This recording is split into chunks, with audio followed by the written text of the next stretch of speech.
You can still hear the chains at night, the locals whisper, though the prison's been sealed since 1902.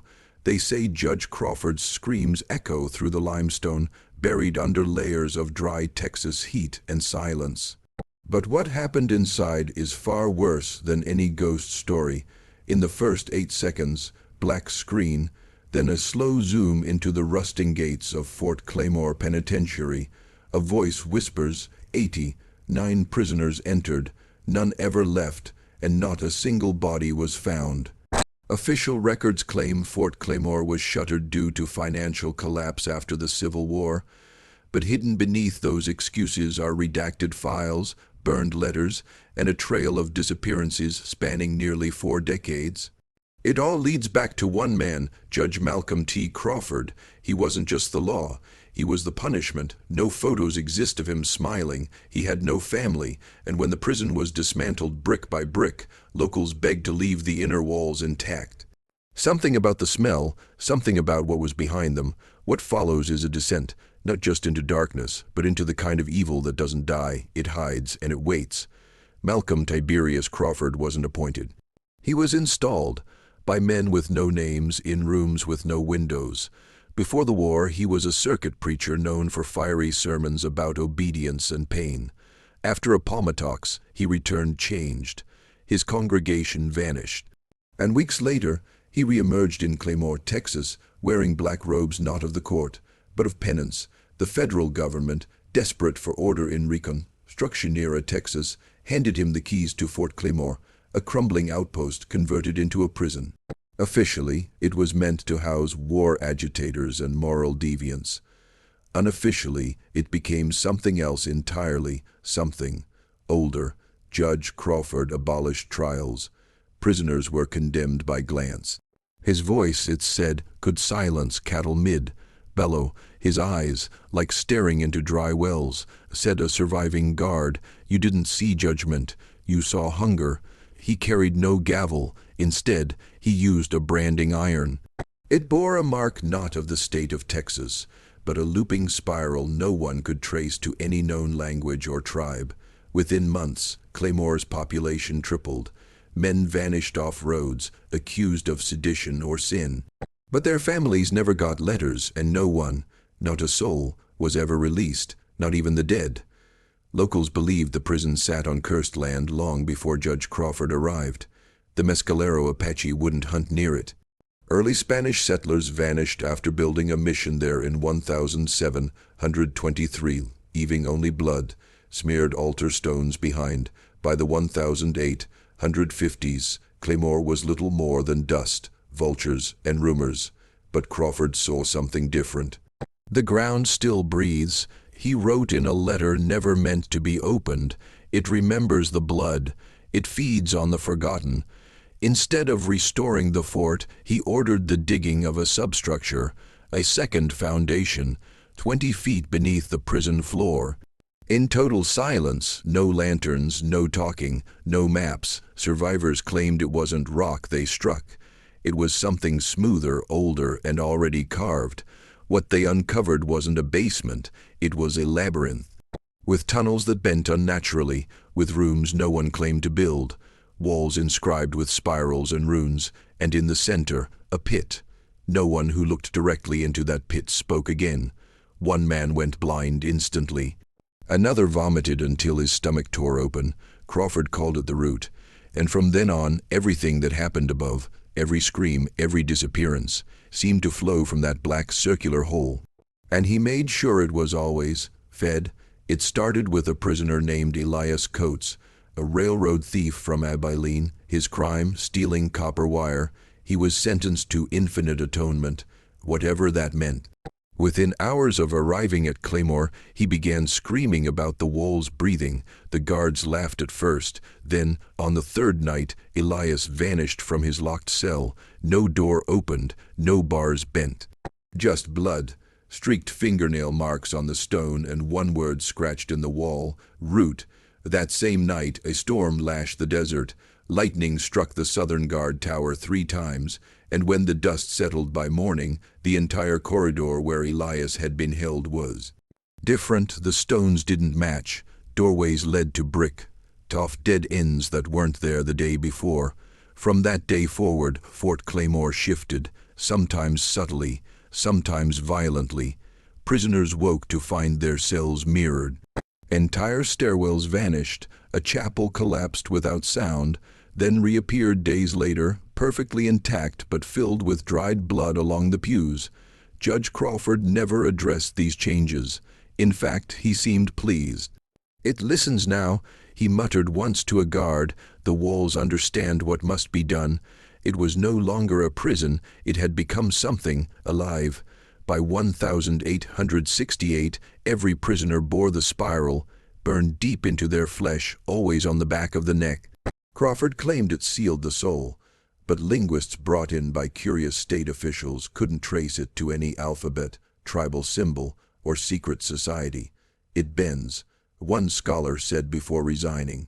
"When you stare at it too long, it begins to pull." Every surface in Claymoor eventually bore the spiral, on doors, on ceilings, etched into bone fragments unearthed in the floor. Prisoners began carving it into their own skin, without knowing why. Even guards grew afraid to touch the marked inmates. "They don't die like men," one whispered. "They stall like the pain is stuck." Some spirals bled, others oozed black resin, and one, found on the chapel's altar, was discovered moving ever so slightly under torchlight. It coiled inward endlessly like it was swallowing itself. Judge Crawford called them blessings. He said they were given, not made, that the first one was found, not invented. "It is the language of what waits beneath," he wrote. When a state inspector finally demanded answers, Crawford handed him a box. Inside was a severed tongue, marked with a spiral. The inspector never returned to Austin. They were called the 30. 30 men hired not from law enforcement, but from debtor prisons, collapsing battalions, and church excommunications. Crawford didn't want loyalty. He wanted emptiness. Each was given a uniform with no badge, a black hood, and a simple instruction: obey the spiral. Within months, their names were erased from all paperwork. Their records, birth certificates, war records, even baptismal ledgers, vanished. Some say Crawford had them burned. Others claim the men offered them up willingly to whatever force had rooted itself beneath Claymoor. By 1870, they no longer spoke. They communicated only through tapping, 7, count patterns, always in sevens. Their eyes were glazed, their skin pale and cracked, as if the desert sun no longer recognized them. One prisoner wrote, "They don't blink. I don't think they know how." Guards caught disobeying orders weren't fired. They were taken, stripped of uniform, branded with a double spiral, and walked into the substructure, never to return. Sometimes the remaining guards would come back up hours later, faces wet with blood, clothes reversed, lips sewn shut, and yet none ever resigned, because by that point none remembered who they were. They had become part of the building, and the building was growing. In 1871, the town of Claymoor experienced a rash of disappearances, only children. 7 boys and 3 girls between the ages of 5 and 9 vanished within 4 months. No signs of struggle, no bodies, no ransom notes. Parents begged Judge Crawford for help. He promised justice. 2 days later, he arrested the parents instead, charging them with neglect of sacred order. They were taken to Fort Claymoor. None were seen again, and then the knocking began. Prisoners reported faint tapping inside the walls, as if from within, small hands brushing across stone. One inmate sobbed for hours after hearing a child's voice whispering his name from inside a drain. Another claimed he saw a pair of tiny eyes staring through a crack in the infirmary wall. When guards broke into the southern corridor to investigate, they found a chamber that wasn't supposed to exist. A perfectly round room, 10 feet wide, with children's teeth embedded in the mortar, arranged in spiral shapes. On the floor was a single rag doll. It blinked. Crawford called it the tithe. He claimed the children were chosen, not stolen. The root needs innocence, he muttered, smiling faintly. It doesn't understand guilt, only purity, only promise. And so it was fed. Hidden beneath Judge Crawford's chambers was a room lined with shelves, hundreds of books, all blank except one, a single red leather ledger stitched with human sinew, locked in an iron box with no key. It was discovered only after the 1902 shutdown, during a failed demolition effort. The moment workers cracked the box open, 3 men vomited, one collapsed, another began reciting Bible verses backward before leaping into the pit below. The ledger was filled with names of every prisoner brought to Claymoor from 1867 to 1898. But beside each was not a sentence or charge, but a symbol, not spirals. These were older, triangles inside circles. A cross with inverted roots, marks that shimmered on the page like wet ink, even after a century. Worse yet, many of the names matched missing persons reports from counties hundreds of miles away. Men never arrested, never tried. Men whose families believed they had drowned or fled. Crawford's reach, it seemed, had spread far beyond the walls of Claymoor. The last page bore no names. Only one line, written in blood too thick to dry. When the spiral turns inward, the earth shall open again. No one could explain what it meant, but the pit below the prison began to hum.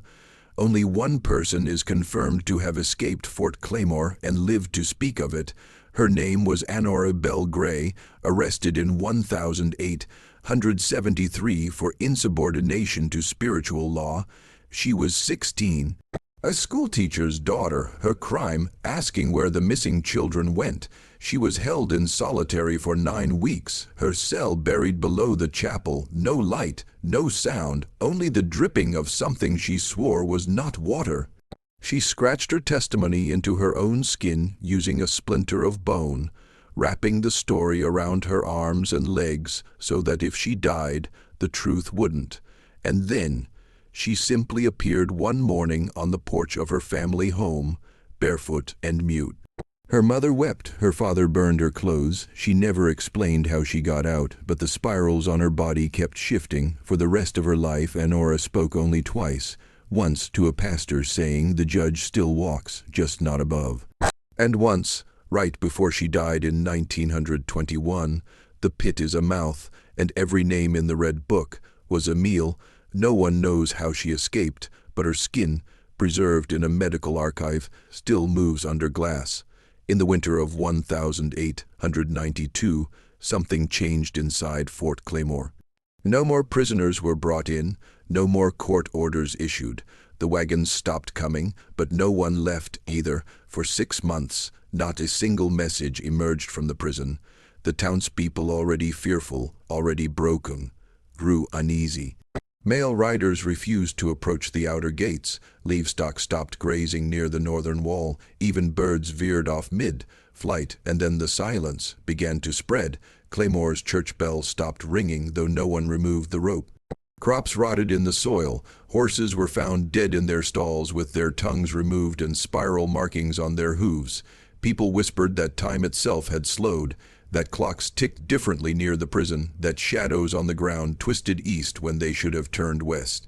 A Union inspector named Harland Pike was sent to investigate. He carried a revolver, a Bible, and 3 men with rifles. Only Pike returned, 36 hours later, barefoot, bleeding from the ears, speaking a language no one recognized. Before slipping into a coma, he scratched a single phrase onto his chest with a nail. The root remembers. Doctors pronounced him brain dead. But he still weeps every Sunday at dawn. When the prison was finally seized in 1902 by order of the state, officials entered Crawford's private quarters for the first and only time. What they found was not a judge's room, it was a shrine. No furniture, no bedding, just salt circles, burnt bone, and hundreds of wax figurines melted together into a mound shaped like a coiled root. In the center of the room, directly beneath where his cot once sat, was a spiral carved 10 inches into the stone. It wasn't etched with tools. The grooves were made by hands, fingertips clawing, dragging through limestone over and over again. Some of the marks still held bits of nail, skin, and blood, layers deep. And then the smell hit them, not rot, not mold. It was sweet, like spoiled honey and something older, something alive. A single sentence was scrawled along the walls in looping cursive that never touched the floor. He descended first into the roots of men. They never found Judge Crawford's body. His robes remained folded at the foot of the spiral. His branding iron rested beside them, cold but humming faintly, as if remembering a name not yet spoken aloud. Some believe he never left. Others believe he wasn't meant to. Tucked inside a rusted safe near the warden's office was a final prisoner manifest, dated October 13th, 1902. It should have listed 0 names. Claymoor had not officially received any new inmates for over a decade. But the list held 89, not just names, descriptions, detailed hands, scrawled notes about skin texture, iris patterns, and voice tonality, but none matched public arrest records. One line read, male, no eyes, speaks in mirrored Latin, skin resistant to flame. Another entry, female, age undetermined, knows names of people before meeting them, requests burial in salt. At the bottom of the list, scribbled with violent pressure that tore the parchment, they are not prisoners, they are keys. Some researchers believe Crawford had begun collecting something else, not people, but vessels, hosts for whatever force lay buried beneath the root, inmates who didn't die, but changed, inmates who were rewritten.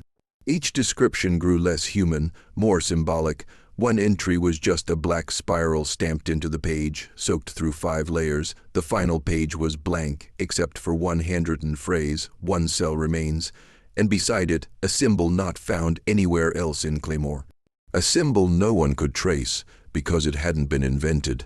Yet, he appeared in photographs, but never in person. In 1901, a prison medic named Dr. Thomas Viral began documenting inmate health with a newly acquired daguerreotype camera. Most photos developed as expected, gaunt men, hollow eyes, spiral brands, but in 3 separate images a tall man stood in the background, always in shadow, always near the chapel stairs. He wore a plain uniform. No spiral, no name tag, but his face was gone, smooth like candle wax. No mouth, no eyes, just skin pulled tightly across where a face should be. Dr. Viral insisted he never saw the man during the sessions. When the photos were mailed to Austin for analysis, the courier disappeared en route. 2 weeks later, a package arrived at Viral's home containing only the negatives, each one scratched with spirals from the inside of the envelope. Then Viral vanished too. When officials finally raided Claymoor, they found a message carved into the wall of the infirmary in precise, trembling letters. He walks backward. He waits for the last name. The spiral was never a symbol. It was a door. They sealed the infirmary with bricks soaked in blessed water. But at night, even now, people say you can hear footsteps, in reverse. In the summer of 1903, the state of Texas contracted the Beaumont Brothers Excavation Co. to demolish Fort Claymoor. The goal was simple: erase it, salt the land, bury the past. 24 men arrived with sledgehammers, axes, and dynamite. None made it past the 3rd day. First, their horses refused to enter the northern gate. Then their compasses spun without stopping. On the 2nd night, a foreman named Lee Walker dug too deep near the chapel and uncovered a buried staircase of bones, meticulously arranged in a spiral. He tried to flee that night, but was found at dawn, standing in the pit, facing downward, repeating the phrase, "It's not underground, it's underneath." When dynamite was set against the main wall, it failed to detonate. 2 men swore the fuses were unlit, even though others saw flame. On day 3, their tools vanished, not stolen, absorbed, left on stone. They simply sank in overnight, like the building was reclaiming metal. One final letter from the Beaumont Company read, "Claymoor is not a structure, it is an organ, and it's still beating." The site was abandoned. No other firm would take the job. The state quietly declared the land inaccessible due to soil instability. But the ground never stopped humming. Locals who dared wander near the ruins after 1903 spoke of strange phenomena ground that pulsed underfoot, like breathing. Plants growing in perfect spirals, and then the blood. In 1907, a rancher named Joel Whitlock led a team to dig a well just 2 miles south of Claymoor's remains. At 80 feet, they struck what they believed was an aquifer. But instead of water, thick, dark red fluid surged from the earth, warm, metallic, and undiluted. Lab testing was impossible. Every sample clotted within seconds, shattering glass jars from the inside. One technician fainted after describing the liquid as alive. The well was sealed, the ranch sold, but the ground never dried. Nearby cattle began birthing malformed calves, double-spined, eyeless, trembling at unseen sounds. One had a spiral etched into its skull at birth. Farmers began abandoning their land. Children were born with webbed fingers. Churches burned overnight without fire. And then, in 1910, a woman walking near the ruins found bones protruding from the soil, still bleeding. Fresh, unbroken, not animal, not old. They pulsed. Beneath the dust, the root was still growing, reaching, and somewhere deep under the prison, the final cell remained closed. But not locked. By 1915, Claymoor had become a cursed name, struck from maps, burned from county records, whispered only by those who remembered its hunger. But the spiral returned. First, in a church in El Paso, etched in blood on the pulpit. The same day the priest was found blind and smiling, kneeling backward. Then in a boarding school in Amarillo, scrawled across every page of a 10-year-old girl's diary, though she never learned to write. She vanished 2 days later. The spiral surfaced again in a mental asylum in Austin, carved into the skin of 13 patients overnight.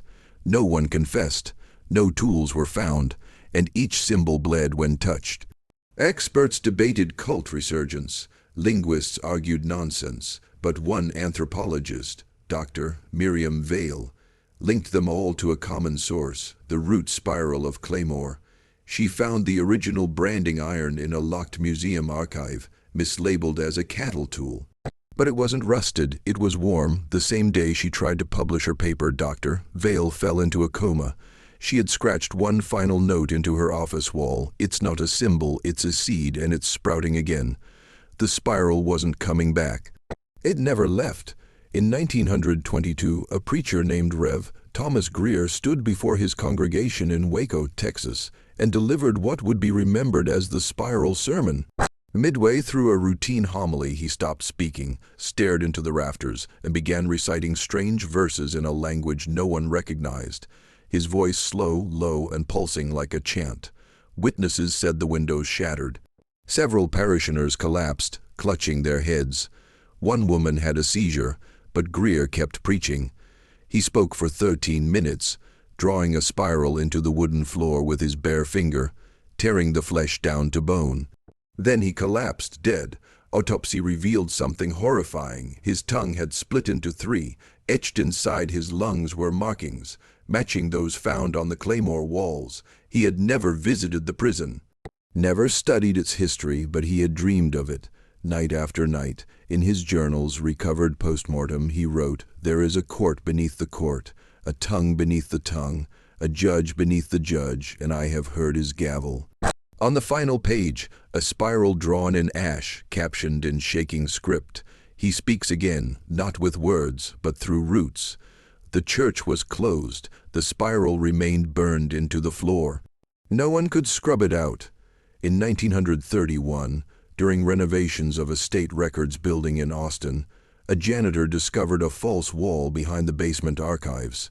Inside was a locked cabinet labeled simply, C. What lay inside had been forgotten for decades. Original blueprints of Fort Claymoor, hand drawn in ink and blood on calfskin vellum.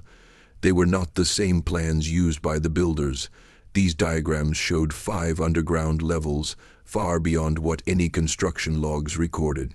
Each floor was marked with only one word, descent. The 5th level had no rooms. just a vast spiral chamber labeled Cavitas Primordium, Latin for primordial hollow.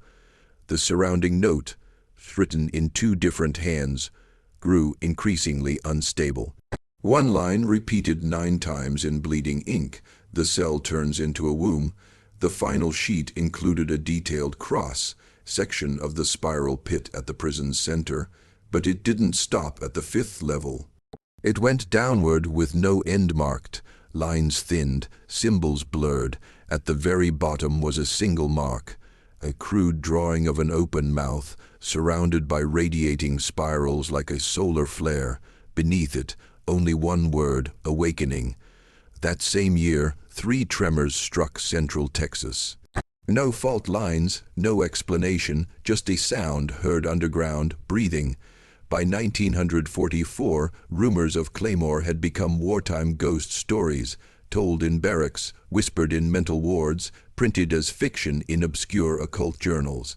But veterans returning from the Pacific Front began to report something far stranger, spirals appearing on their bodies, not tattoos, not burns, rashes, shaped like spirals spreading across spines, necks, chests. Doctors dismissed them. Psychologists called them trauma manifestations, but then the voices began. One soldier from Galveston claimed he could hear a judge's gavel in his sleep. Another awoke at 3:07 a.m. Every night, his hands clenched as if gripping iron bars. Some began sketching spiral corridors they had never seen, describing hallways that bent the wrong way, stairs that bled when walked on. Dr. Richard Ellis, a war trauma specialist, compiled 46 such cases. He traced them all back to Texas, within 100 miles of Claymoor's ruins. When he conducted an autopsy on a soldier who died during a seizure, he found something impossible. A small stone spiral lodged deep inside the man's stomach wall, as if it had grown there. Ellis's final report was sealed. He disappeared in 1947. The last entry in his journal read, "Claymoor isn't a place, it's a pattern, a disease, a seed, and we've all already swallowed it."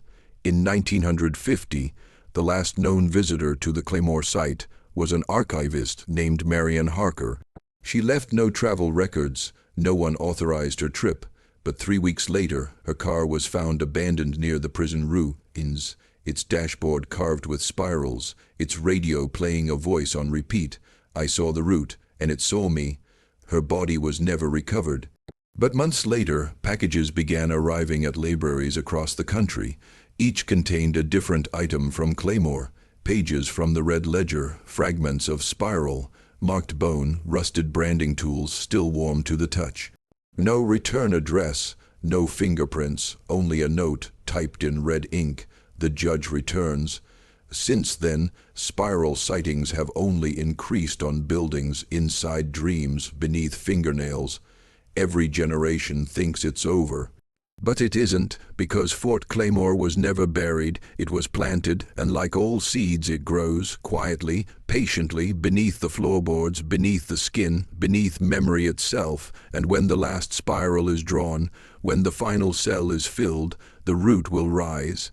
The door will open, and Judge Crawford will no longer need a prison, because we will already be inside it. The spiral never ends.